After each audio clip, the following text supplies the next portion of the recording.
ਅਗਲੀ ਖਬਰ ਦੇ ਵੱਲ ਵਧੀਏ ਤੇ ਕਹਿੰਦੇ ਨਸ਼ਾ ਛਡਾਊ ਗੋਲੀ ਵੀ ਲੱਗਦੀ ਹੈ ਗੋਲੀ ਦੀ ਵੀ ਲੱਗਦੀ ਹੈ ਪੰਜਾਬ ਦੇ ਵਿੱਚ ਭੋਲੀ ਸ਼ਰਮਾ ਜੀ। ਹਾਂ ਪ੍ਰਵੀਨ ਜੀ, ਹੱਦ ਹੈ ਮਤਲਬ ਕਿ ਅਸੀਂ ਕੋਈ ਢੰਗ ਤਰੀਕਾ ਛੱਡਦੇ ਨਹੀਂ ਹੈ। ਜੀ ਜੀ ਬਿਲਕੁਲ।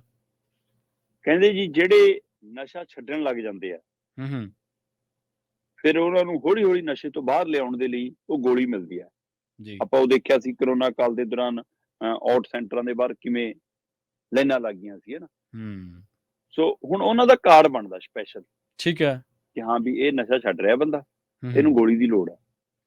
ਅੱਗੇ ਇੱਕ ਦਿਨ ਛੱਡ ਕੇ ਜਾਂ ਰੋਜ਼ ਗੋਲੀ ਮਿਲਦੀ ਸੀ ਕਿ ਲਓ ਵੀ ਗੋਲੀ ਲਓ ਤੇ ਖਾਓ, ਹੈ ਨਾ।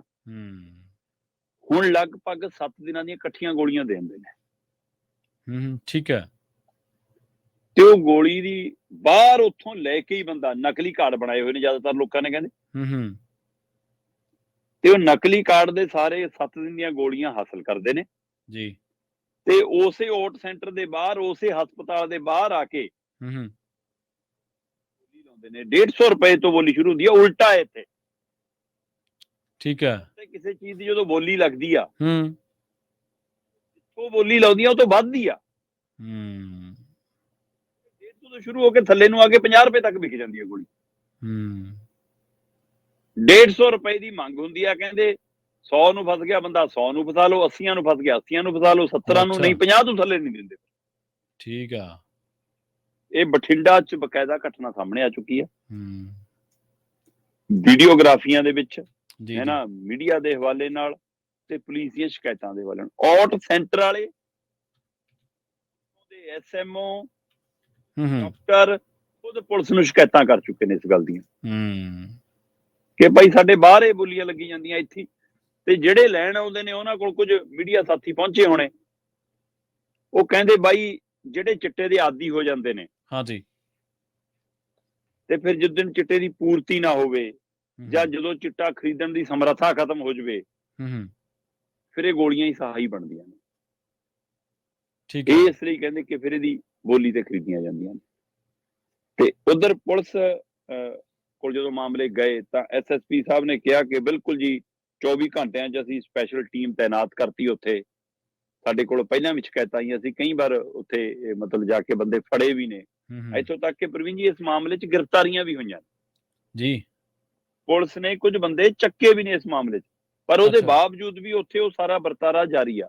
ਫਰਜ਼ੀ ਆਈ ਕਾਰਡ ਕਿਵੇਂ ਬਣਦੇ ਨੇ, ਫਰਜ਼ੀ ਲੋਕ ਕਿਵੇਂ ਇਹ 'ਚ ਆ ਜਾਂਦੇ ਨੇ ਕਿ ਹਾਂਜੀ ਅਸੀਂ ਤਾਂ ਨਸ਼ਾ ਛੱਡ ਰਹੇ ਹਾਂ ਜੀ। ਸੋ ਫਿਰ ਇਹ ਵੀ ਤਾਂ ਕਿਸੇ ਦੇ ਖੇਤਰ 'ਚ ਆਉਂਦਾ ਨਾ ਬਣਾਉਣ ਵਾਲਾ ਕੰਮ। ਇਹ ਵੀ ਤਾਂ ਮੈਡੀਕਲੀ ਖੇਤਰ ਨਾਲ ਸੰਬੰਧਿਤ ਹੈ ਨਾ, ਜਿਹੜੇ ਆਈ ਕਾਰਡ ਪਾਸ ਕਰਦੇ ਆ ਉਹਨਾਂ ਦੇ ਬਣਾ ਕੇ ਦਿੰਦੇ ਆ। ਹਾਂਜੀ ਹਾਂਜੀ ਬਿਲਕੁਲ। ਸੋ ਕਿਤੇ ਨਾ ਕਿਤੇ ਗੜਬੜ ਘੁਟਾਲਾ ਹੈਗਾ। ਕੀ 150 ਰੁਪਏ 50 ਰੁਪਏ ਤੋਂ ਲੈ ਕੇ 150 ਰੁਪਏ 'ਚੋਂ ਕੁਝ ਚੋਗਾ ਉਧਰ ਤਾਂ ਨਹੀਂ ਗਿਰਦਾ ਜੀ। ਮਤਲਬ ਅਧਿਕਾਰਕ ਤੌਰ ਤੇ ਕਹਿ ਦਿੰਦੇ ਨੇ ਕਿ ਜੀ ਇੱਕ ਮਰੀਜ਼ ਦੇ 100 ਰੁਪਏ 50 ਰੁਪਏ ਡਾਕਟਰ ਦੇ ਜੀ, 20 ਰੁਪਏ ਨਰਸ ਦੇ ਜੀ, 10 ਰੁਪਏ ਉਹਦੇ ਜੀ, ਐ ਵੰਡੇ ਜਾਣਗੇ ਜੀ ਪੈਸੇ।